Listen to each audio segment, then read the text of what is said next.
আলহামদুলিল্লাহি রাব্বিল আলামিন ওয়াসসালাতু ওয়াসসালামু আলা সাইয়্যিদিল মুরসালিন আম্মা বা'দু ফাআউযু বিল্লাহি মিনাশ শাইতানির রাজীম বিসমিল্লাহির রহমানির রহিম আসসালাতু ওয়াসসালামু আলাইকা ইয়া রাসূলুল্লাহ ওয়া আলা আলিকা ওয়া আসহাবিকা ইয়া হাবিবাল্লাহ আসসালাতু ওয়াসসালামু আলাইকা ইয়া নাবিয়াল্লাহ ওয়া আলা আলিকা ওয়া আসহাবিকা ইয়া নূরাল্লাহ। মাদানী চ্যানেলের দর্শকবৃন্দ, উপস্থিত হয়েছি মাদানী চ্যানেলের একটি গুরুত্বপূর্ণ অনুষ্ঠান, যার নাম হচ্ছে আম্বিয়ায়ে কেরাম আলাইহিমুসসালাতু ওয়াসসালামের উত্তরাধিকারী। প্রিয় দর্শক মণ্ডলী, এই অনুষ্ঠানে আমরা এমন এমন ব্যক্তিত্বের ঘটনা, এমন এমন ব্যক্তিত্বের ওয়াকে আমরা শ্রবণ করি যারা ইলমে দিন অর্জন করে সারা বিশ্বে আপন জ্ঞান, দিন ইসলামের জ্ঞান ছড়িয়েছেন, যারা আপন প্রাণ, আপন সম্পদ সব কিছুই দিনে ইসলামের খাতিরে বিলীন করে দিয়েছেন। সেই মহিমান্বিত ব্যক্তিত্বের ঘটনা আমরা শ্রবণ করব। আসুন আমরা শ্রবণ করার পূর্বে ভালো নিয়ত করে নেই। কিতাবে রয়েছে ইনদা যিকরি সালিহিনা তানজিলুর রাহমা, যেখানে নেককার আউলিয়ায়ে কেরামদের আলোচনা হয় সেখানে আল্লাহ তাবারক ওয়া তাআলার রহমত অবতীর্ণ হয়। তো আল্লাহ তাআলার রহমত নেয়ার উদ্দেশ্যে দিন ইসলামের কথাগুলো আমরা মনোযোগ সহকারে শ্রবণ করার চেষ্টা করব ইনশাআল্লাহ। প্রথমে রাসূলুল্লাহ সাল্লাল্লাহু তাআলা আলাইহি ওয়া আলিহি ওয়াসাল্লামের উপর দুরুদে পাক পাঠ করার ফজিলত আমরা শ্রবণ করি। প্রিয় আকা সাল্লাল্লাহু তাআলা আলাইহি ওয়া আলিহি ওয়াসাল্লাম ইরশাদ করেছেন, যে ব্যক্তি আমার উপর জুমার দিন 200 বার দুরূদ শরীফ পাঠ করবে, মহান আল্লাহ রাব্বুল আলামিন ওই ব্যক্তির 200 বছরের গুনাহ ক্ষমা করে দিবেন। সুবহানাল্লাহ, সুবহানাল্লাহ। সাল্লু আলাল হাবিব সাল্লাল্লাহু আলা মুহাম্মদ সাল্লাল্লাহু আলাইহি ওয়াসাল্লাম। প্রিয় দর্শক মণ্ডলী, এখানে এক প্রশ্ন জাগতে পারে যে 200 বছর এই বয়স, এই সময়সীমা তো আমরা পাবো না, তো 200 বছরের আমরা গুনাহই করতে পারবো না, তো আবার 200 বছরের গুনাহ কিভাবে ক্ষমা হবে? তো উলামায়ে কেরাম এর ব্যাখ্যায় লিখেন, যে ব্যক্তি এই 200 বার পড়বে, তো 200 বছর গুনাহ ক্ষমা করার উদ্দেশ্য এটি যে তার সাগীরা গুনাহ ক্ষমা হয়ে যাবে, এমনকি তাকে এই যে 200 বছরের গুনাহ ক্ষমা হয়ে যাবে এটি সওয়াবে পরিণত করে দেয়া হবে। তো আমরা বেশি পরিমাণে আল্লাহ তাবারক ওয়া তাআলার নবী সাল্লাল্লাহু আলাইহি ওয়াসাল্লামের উপর দুরুদে পাক পাঠ করার চেষ্টা করব ইনশাআল্লাহ। প্রিয় দর্শক মণ্ডলী, আমরা পূর্বের এপিসোডে এক মহিমান্বিত ব্যক্তি সাইয়্যিদুনা ইমামে গাযালি রাদিয়াল্লাহু তাআলা আনহুর জীবনী সম্পর্কে আমরা শ্রবণ করার চেষ্টা করেছিলাম। আজ ইনশাআল্লাহুল করিম এক মহান ব্যক্তি, যার নাম হচ্ছে ইমাম জালালউদ্দিন সুয়ুতি শাফিঈ রাহমাতুল্লাহ আলাইহি, তার ব্যাপারে আমরা শ্রবণ করার চেষ্টা করব ইনশাআল্লাহ। ইমাম জালালউদ্দিন সুয়ুতি শাফিঈ রাহমাতুল্লাহি তাআলা আলাইহির পুত পবিত্র নাম হচ্ছে আব্দুর রহমান বিন আবু বকর। আর জালালউদ্দিন কিভাবে বলা হয়, এর টাইটেল কিভাবে দেয়া হলো? ইমাম জালালউদ্দিন সুয়ুতি শাফিঈ রাহমাতুল্লাহ আলাইহির এই টাইটেল জালালউদ্দিন তার শ্রদ্ধেয় আব্বাজান তাকে দেন। ইমামে জালালউদ্দিন সুয়ুতি রাহমাতুল্লাহি তাআলা আলাইহির আরেকটি উপাধি জালালউদ্দিন, একটি উপাধি, আরেকটি উপাধি হচ্ছে ইবনুল কুতুব। এই দুটি উপাধি ইমাম জালালউদ্দিনের খুবই প্রসিদ্ধ। ইমাম জালালউদ্দিন সুয়ুতি শাফিঈ রাদিয়াল্লাহু তাআলা আনহুর জালালউদ্দিন প্রসিদ্ধ হলো বাবা টাইটেল দিয়েছেন, আর ইবনুল কুতুব উপাধি হওয়ার একটি ঈমান উদ্দীপক চমৎকার একটি ঘটনা, যে ইমাম জালালউদ্দিন সুয়ুতি শাফিঈ রাদিয়াল্লাহু তাআলা আনহুর শ্রদ্ধেয় আব্বাজান একবার ঘরে আপন স্ত্রীকে হুকুম দিলেন যে অমুক কিতাব আপনি ঘরের লাইব্রেরি থেকে নিয়ে আসেন। আর সে সময় ইমাম জালালউদ্দিন সুয়ুতি শাফিঈ রাহমাতুল্লাহ আলাইহি মাতৃগর্ভে ছিলেন। ইমাম জালালউদ্দিন সুয়ুতি রাহমাতুল্লাহি তাআলা আলাইহির শ্রদ্ধেয় আম্মাজান তার স্বামীর হুকুম পালনার্থে তিনি ঘরের লাইব্রেরিতে যান। আর সেই লাইব্রেরিতে যাওয়ার পর ইমাম জালালউদ্দিন সুয়ুতি শাফিঈ রাদিয়াল্লাহু তাআলা আনহুর শুভ আগমন হয়, তিনি জন্মগ্রহণ করেন, অর্থাৎ কিতাবের মাঝেই তিনি জন্মগ্রহণ করেছেন, যার কারণে তার একটি উপাধি হলো ইবনুল কুতুব, অর্থাৎ কিতাবওয়ালা। আল্লাহু আকবার। তার শুভ জন্ম হচ্ছে রবিবার 3 অক্টোবর 1445 খ্রিস্টাব্দে মাগরিবের পর মিশরের শহর কাহেরায় তিনি জন্মগ্রহণ করেন। তার পিতা ইমাম জালালউদ্দিন সুয়ুতি শাফঈ রাহমাতুল্লাহি তাআলা আলাইহিকে খুবই ছোট বয়সে উলামায়ে কেরাম আলিম রিদওয়ানের কাছে নিয়ে যেতেন। তার পিতা মাত্র 3 বছরের বয়সে ইমাম জালালউদ্দিন সুয়ুতি শাফঈ রাহমাতুল্লাহি তাআলা আলাইহিকে নিয়ে শাইখুল ইসলাম হযরতে সৈয়দনা ইবনে হাজার রাহমাতুল্লাহি তাআলা আলাইহির খিদমতে উপস্থিত হতেন। আল্লাহু আকবার। দেখুন পিতা আপন সন্তানকে কোথায় নিয়ে যাচ্ছে? ওলামায়ে কেরামদের সোহবতে, ওলামায়ে কেরামদের সাহচর্যে। যখন আমাদের পিতা আমাদের বাবা দ্বীন ইসলামের নিকটবর্তী হবে, তখন আমাদের সন্তানও আলেমে দ্বীন হয়ে সমাজের দ্বীন ইসলামের খিদমত করবে। আল্লাহু আকবার। প্রিয় দর্শক মণ্ডলী, এভাবে তিনি এই ওলামায়ে কেরামদের সাহচর্যে যাওয়ার কারণে, ওলামায়ে কেরামদের কাছে, ওলামায়ে কেরামদের পাশে যাওয়ার কারণে তিনি ছোট বয়সেই কোরআনে মজিদ সম্পূর্ণ হিফজ করে নেন।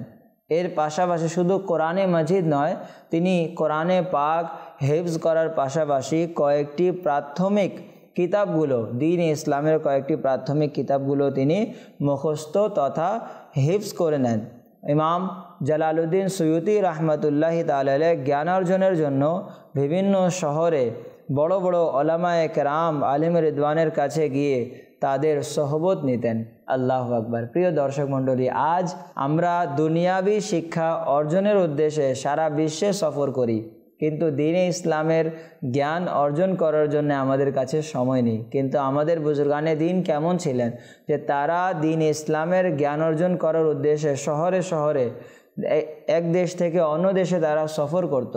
আল্লাহু আকবার। আমাদেরও যাতে এই সফর নসিব হয়ে যাক। প্রিয় দর্শক মণ্ডলী, অন্যান্য জ্ঞানের পাশাপাশি তিনি অর্থাৎ ইমাম জালালউদ্দিন সুয়ুতি শাফঈ রাদিয়াল্লাহু তাআলা আনহু ইলমে হাদিসে বিশেষ পাণ্ডিত্য অর্জন করেন। আল্লাহু আকবার। ইমাম জালালউদ্দিন সুয়ুতি শাফঈ রাহমাতুল্লাহি তাআলা আলাইহিকে হাফিজুল হাদিস বলা হয়। তাকে হাফিজুল হাদিস বলার কারণ হলো যে তার স্মরণ শক্তি এত প্রখর যে 2 লাখ হাদিস তার রাহমাতুল্লাহি তাআলা আলাইহির মুখস্থ ছিল। আল্লাহু আকবার। প্রিয় দর্শক, 2 লাখ হাদিস মুখস্থ করা এটি কোনো সাধারণ বিষয় নয়। ইমাম জালালউদ্দিন সুয়ুতি শাফঈ রাহমাতুল্লাহি তাআলা আলাইহি বলেন, 2 লাখ হাদিস আমার মুখস্থ, যদি আরও হাদিস আমি পেতাম তাহলে সেটিও আমি মুখস্থ করে নিতাম। সুবহানাল্লাহ। অর্থাৎ সে সময় উনি যতগুলো হাদিস পেয়েছিলেন সে 2 লাখ হাদিস তিনি সম্পূর্ণ হিফজ করে নিলেন, মুখস্থ করে নিলেন। আল্লাহু আকবার। তো প্রিয় নবী সাল্লাল্লাহু আলাইহি ওয়াসাল্লামের হাদিসের সাথে তার ভালোবাসা কেমন ছিল? প্রিয় দর্শক মণ্ডলী, ইমামে জালালউদ্দিন সুয়ুতি শাফঈ রাহমাতুল্লাহি তাআলা আলাইহিকে হাফিজুল হাদিস বলার সাথে সাথে তাকে শাইখুল হাদিস বলা হতো। তিনি শাইখুল হাদিসও।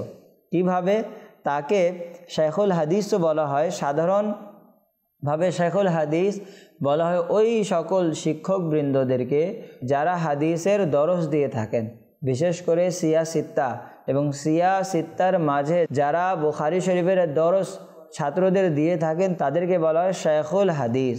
তো ইমাম জালালউদ্দিন সুয়ুতি শাফঈ রাহমাতুল্লাহি তাআলা আলাইহিকে হাফিজুল হাদিস বলার সাথে সাথে শাইখুল হাদিস কেন বলা হতো? এই শাইখুল হাদিস এর টাইটেল থেকে তিনি পেয়েছিলেন? আজ বর্তমানে আমরা টাইটেল প্রথমে দেই, ব্যক্তিত্বের যে গুণ সে গুণ আমরা জানি না, গুণ না জেনে আমরা টাইটেল দেই।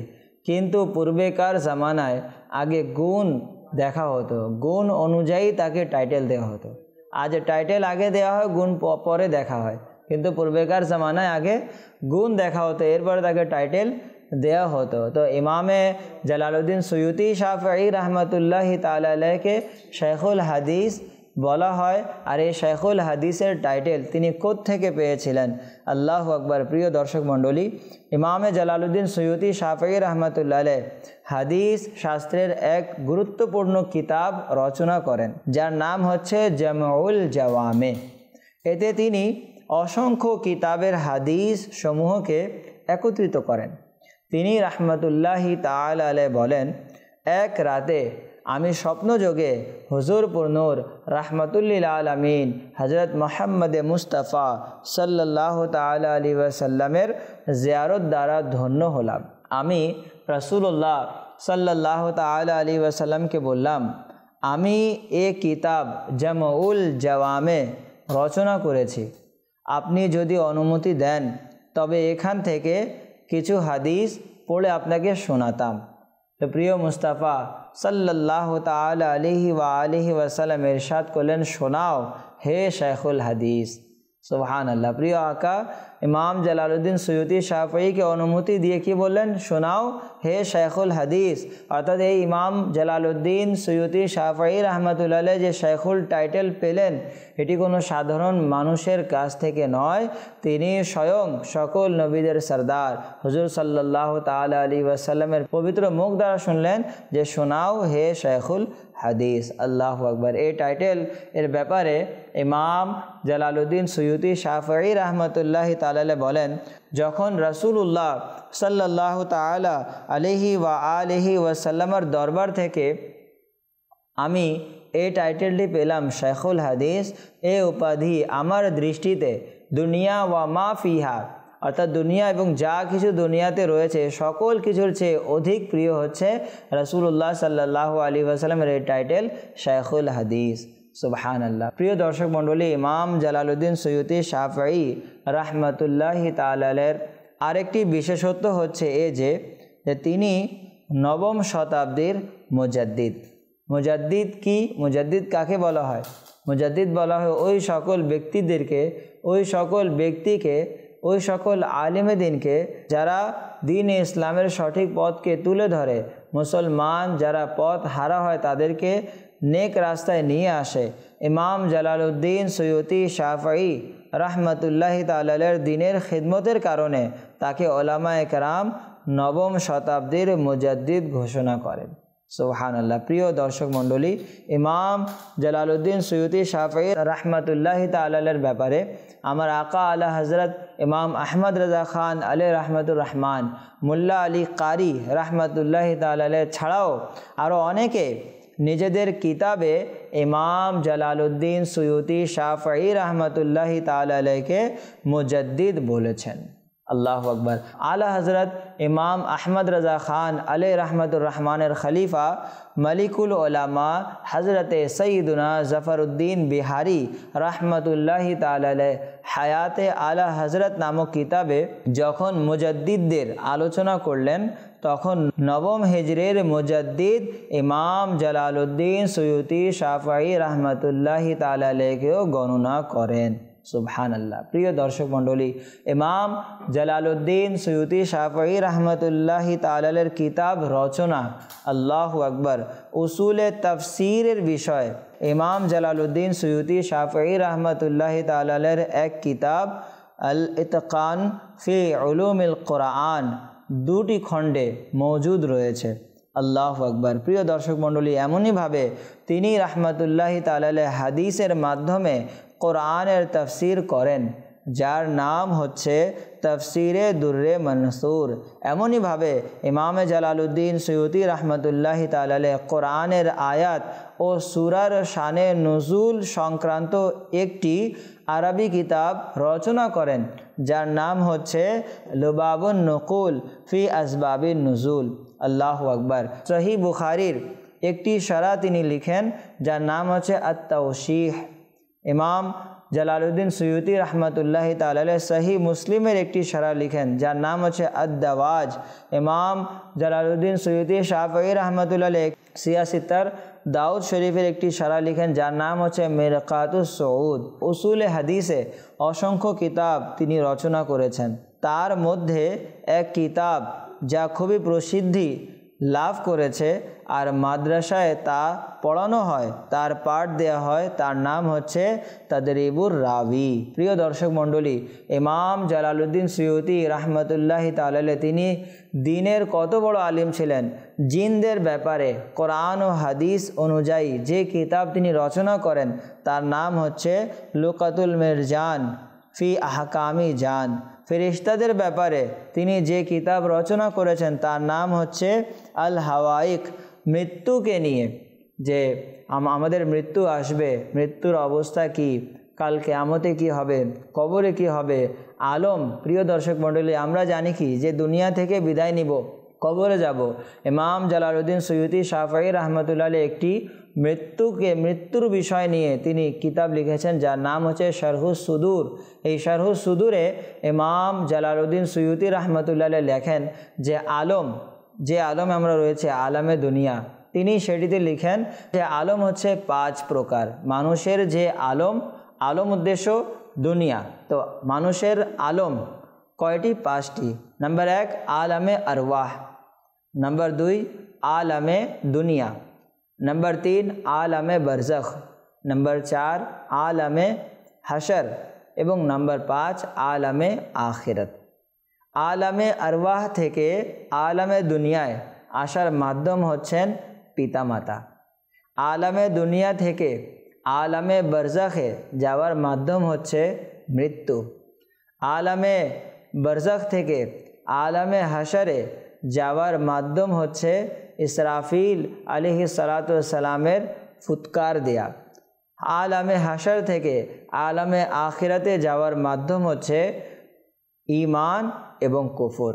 সুতরাং প্রিয় দর্শক মণ্ডলী, তিনি এটি উল্লেখ করেছেন যে দেখেন, এই 5টি আলমে তৃতীয় নাম্বার হচ্ছে আলমে বরজখ, অর্থাৎ কবরের যে সময়সীমা, মানুষের মৃত্যুর পর থেকে কবর থেকে ওঠার সময় পর্যন্ত যে সময়, এই সময়কে বলা হয় আলমে বরজখ। আলমে বরজখের গুরুত্ব সম্পর্কে তিনি বোঝাতে গিয়ে 5ম নাম্বারে উল্লেখ করেছেন। তার মানে জানা যায় যে মৃত্যু কত ইম্পর্টেন্ট, মৃত্যুর ব্যাপারে আমাদের জানা, আমাদের মৃত্যুর প্রস্তুতি নেওয়ার ব্যাপারে কত গুরুত্বপূর্ণ ভূমিকা রাখে, সে সম্পর্কে ইমাম জালালউদ্দিন সুয়ুতি শাফঈ রহমতুল্লাহ আলাইহি যে কিতাব রচনা করেছেন তার নাম হচ্ছে শারহুস সুদূর।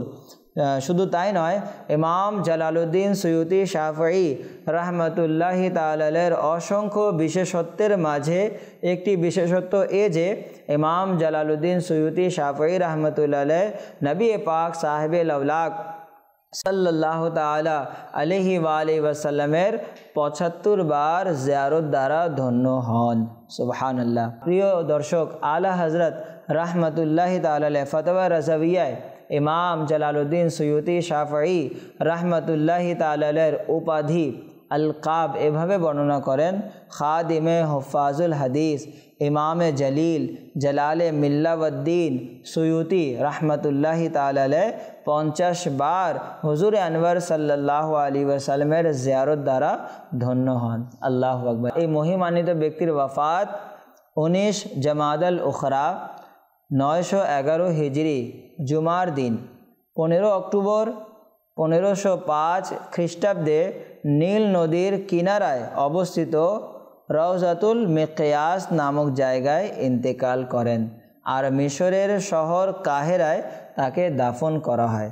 আল্লাহ রাব্বুল আলামিন, আল্লাহ তাবারক ওয়া তাআলার কাছে দোয়া, আল্লাহ তাবারক ওয়া তাআলা তার উপর রহমত বর্ষিত করুক এবং তাদের ইলমি ফয়জান দ্বারা আমাদেরকে মালামাল করুক। প্রিয় দর্শক মণ্ডলী, ইনারা দ্বীন ইসলামের কেমন জ্ঞান অর্জন করেছেন। তিনারা শুধু জ্ঞান পড়েননি, বরং দ্বীন ইসলামের হুকুম আহকামে তারা কিতাব রচনা করেছেন। আল্লাহু আকবার। ওলামা একরাম, অনেক ওলামা একরাম এমন রয়েছেন যারা হাজারো কিতাব লিখে গিয়েছেন। ইমাম জালালউদ্দিন সুয়ুতি শাফঈ রহমতুল্লাহি তাআলা আলাইহি এর ব্যাপারে বলা হয় যে এমন কোনো বিষয় নেই যে বিষয়ে ইমাম জালালউদ্দিন সুয়ুতি শাফঈ রহমতুল্লাহি আলাইহি লিখেননি। তো এই বুজুর্গানে দিন এমন ছিলেন যে তারা পড়াশোনা করার পাশাপাশি তারা লিখে গিয়েছেন, আর বর্তমানে আমরা পড়তেই পারি না, আজ আমাদের পড়ারই সুযোগ নেই। তো প্রিয় দর্শক মণ্ডলী, মৃত্যু আমাদের খুবই কাছে। তো মৃত্যুর আগে আমরা যেহেতু নিজেকে মুসলমান দাবি করি, আলহামদুলিল্লাহ আমরা মুসলমান, তো মুসলমান হওয়ার পরও যদি আমরা দেখে দেখে কোরআনে মজিদ পড়তে না পারি, দ্বীন ইসলামের আহকাম না জানি, তাহলে এর চাইতে কঠিন বিষয় আর কিছুই হতে পারে না। আমাদের উচিত যে দ্বীন ইসলামের জ্ঞান অর্জন করা এবং এই সুগন্ধি দ্বারা নিজেও সুগন্ধিময় হওয়া, এই সুগন্ধিকে অন্য মুসলমান ভাইয়ের নিকট পৌঁছে দেওয়ার চেষ্টা করা। আল্লাহ তাবারক ওয়া তাআলার কাছে দোয়া যে আমরা যা শ্রবণ করেছি এতে আমল করে অন্য মুসলমান ভাইদের নিকট পৌঁছে দেওয়ার সৌভাগ্য দান করুক। আমিন বিজাহে খাতামিন নবিয়্যিন সাল্লাল্লাহু আলাইহি ওয়াসাল্লাম। সাল্লু আলাল হাবিব সাল্লাল্লাহু আলা মুহাম্মদ।